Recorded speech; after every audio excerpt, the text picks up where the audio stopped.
നിങ്ങൾ ഒരിക്കലെങ്കിലും ഗുരുവായൂർ ക്ഷേത്രത്തിൽ പോയിട്ടുണ്ടോ? ആയിരക്കണക്കിന് ആളുകൾ ദിവസവും എത്തുന്ന ഈ ക്ഷേത്രത്തെക്കുറിച്ച് ഇവിടെ നടന്നത് അത്ഭുതമാണോ അതോ വിശ്വാസത്തിൻ്റെ ശക്തിയോ എന്ന് ചിന്തിപ്പിക്കുന്ന നിരവധി കഥകളാണ് ഉള്ളത്. അതിലെ ചില അത്ഭുതകരമായ കഥകളാണ് നമ്മളിവിടെ പറയുന്നത്. കൃഷ്ണൻ്റെ ബാലരൂപം പ്രതിഷ്ഠിച്ചിരിക്കുന്ന ഈ ക്ഷേത്രം കേരളത്തിലെ ഏറ്റവും പ്രശസ്തമായ തീർത്ഥാടന കേന്ദ്രങ്ങളിൽ ഒന്നാണ്. പക്ഷേ ഗുരുവായൂരപ്പൻ്റെ ഈ കഥകൾ നിങ്ങൾ കേട്ടിട്ടുണ്ടോ? ഇന്ന് നമ്മൾ ഗുരുവായൂർ ക്ഷേത്രവുമായി ബന്ധപ്പെട്ട 7 അത്ഭുതകരമായ ഐതിഹ്യങ്ങളും കഥകളുമാണ് ഈ വീഡിയോയിൽ സംസാരിക്കുന്നത്. ആദ്യമായി ഗുരുവായൂരപ്പൻ്റെ വിഗ്രഹം എവിടെ നിന്നാണ് വന്നത്? ഗുരുവായൂരിൻ്റെ ഏറ്റവും പ്രശസ്തമായ ഐതിഹ്യങ്ങളിൽ ഒന്നാണ് ഇത്.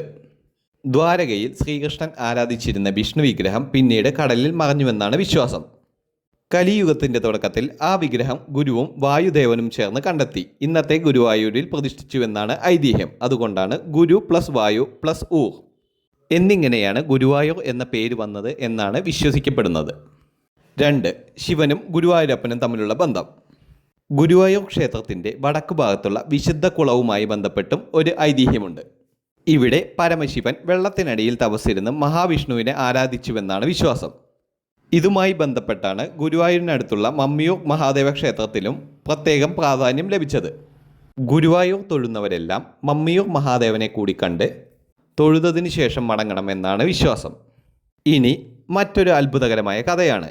മഹാഭാരതത്തിലെ ജനമേജയ രാജാവിനെ കുറിച്ചുള്ള ഐതിഹ്യമാണിത്. തക്ഷകൻ കാരണത്താൽ പിതാവായ പരീക്ഷത്ത് മരിച്ചതിന് ശേഷം ജനമേജയൻ സർപ്പയാഗം നടത്തി അനേകം പാമ്പുകളെ നശിപ്പിച്ചുവെന്നാണ് പുരാണകഥ. പിന്നീട് അദ്ദേഹത്തിന് ഗുരുതരമായ രോഗം ബാധിച്ചു. എത്ര ചികിത്സിച്ചിട്ടും രോഗം മാറിയില്ല. അവസാനം ഗുരുവായൂരപ്പനെ അഭയം പ്രാപിക്കാൻ അദ്ദേഹം എത്തി എന്നും ദീർഘകാലം ഭഗവാനെ ഭജിച്ച് രോഗമുക്തി നേടിയെന്നും പറയപ്പെടുന്നു. ഈ കഥയാണ് ഗുരുവായൂരപ്പൻ്റെ രോഗശാന്തിയുമായി ബന്ധപ്പെട്ട വിശ്വാസങ്ങളിൽ പ്രധാനമായി പറയപ്പെടുന്നത്. അടുത്ത കഥ ഏറ്റവും ഹൃദയസ്പർശിയായ കഥകളിൽ ഒന്നാണ്. ഭക്തകവി പൂന്താനം നമ്പൂതിരി ഗുരുവായൂരപ്പൻ്റെ വലിയ ഭക്തനായിരുന്നു. അദ്ദേഹത്തിൻ്റെ ഭക്തിയുമായി ബന്ധപ്പെട്ട നിരവധി ഐതിഹ്യങ്ങൾ ഗുരുവായൂരിൽ പ്രചരിക്കുന്നുണ്ട്. അദ്ദേഹത്തിൻ്റെ ജ്ഞാനപ്പാന മലയാളത്തിലെ ഏറ്റവും പ്രശസ്തമായ ഭക്തി കാവ്യങ്ങളിൽ ഒന്നായി ഇന്നും വായിക്കപ്പെടുന്നു. അദ്ദേഹത്തിൻ്റെ സർവ്വവും ഗുരുവായൂരപ്പന് വേണ്ടി സമർപ്പിച്ചു എന്നാണ് വിശ്വാസം. ഭഗവാന്റെ മുന്നിൽ പാണ്ഡിത്യമല്ല, വലിയ ഭക്തിക്കാണ് പ്രാധാന്യമെന്ന് അദ്ദേഹം തെളിയിച്ചു.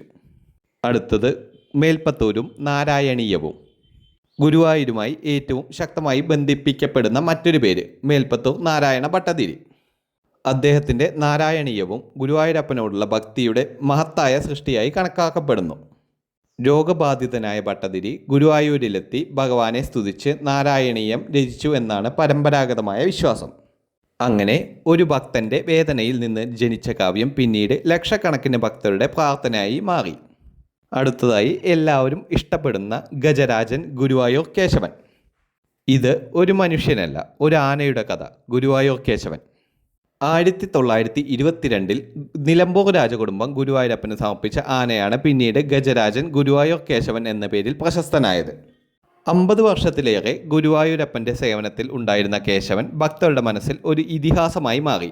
1976 ഡിസംബർ 2 ഗുരുവായൂർ ഏകാദശി ദിവസം.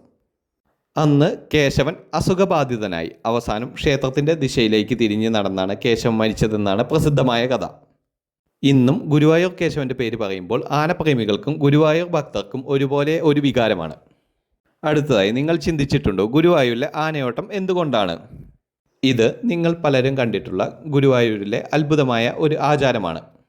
ഗുരുവായൂർ ആനയോട്ടം ഗുരുവായൂർ ഉത്സവത്തിന് തുടക്കം കുറിക്കുന്ന പ്രധാന ചടങ്ങുകളിൽ ഒന്നാണ് ആനയോട്ടം.